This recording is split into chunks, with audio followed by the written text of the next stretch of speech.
खरं तर पूर्वी एक म्हण होती, कामापुरता मामा आणि ताकापुरती आजी. खरं तर जगाची जगरीतच अशी आहे. तुम्ही एखाद्यासाठी जीव जरी ओवाळून टाकला तरी माणसं पटकन विसरतात आणि तुमच्याकडून एखादी चूक झाली तर लगेच माणसं बोलून दाखवतात. ह्या जगामध्ये असंच चालतं. एक उदाहरण तुम्हाला देईन.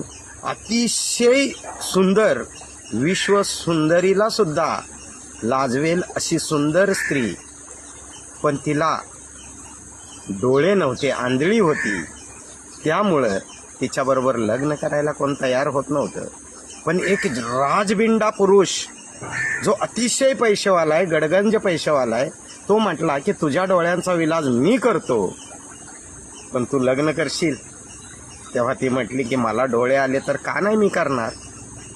आणि त्या आंधळ्या स्त्रीला तो अतिशय मोठ्या हॉस्पिटलमध्ये घेऊन जातो आणि तिथे गेल्यानंतर डॉक्टर म्हणतात की हिला दृष्टी येऊ शकते, पण कोणीतरी तिला नेत्रदान करावं लागेल. तेव्हा तो म्हणतो की का नाही, दुसरं कोणी कशाला पाहिजे, मीच नेत्रदान करतो.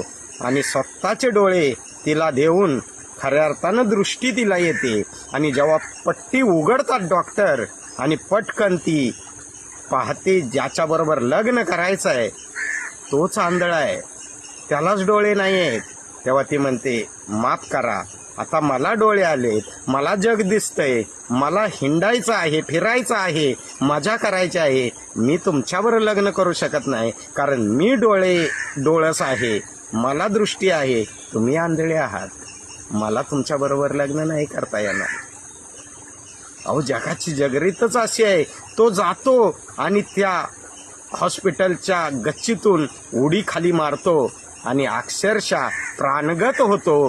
तो जागेवर खलास होतो. आणि जेव्हा पोलीस येतात आणि तपासाअंतर्गत त्यांना त्या व्यक्तीच्या खिशात एक चिठ्ठी सापडते आणि त्या चिठ्ठीमध्ये लिहिलेलं असतं की आपण जगातल्या लोकांना मदत करत असताना दृष्टीचा विलाज करू शकतो, पण दृष्टी कोणाचा नाही. अहो, जगच असं आहे. इथे खऱ्याला गोळी, खोट्याला पुरणपोळी, खरं खातंय गटकाळीन, खोटं बसतंय पाटकोळी, अशी जगाची जगरीत आहे. पटतंय ना? पटायलाच पाहिजे. रामकृष्ण हरी.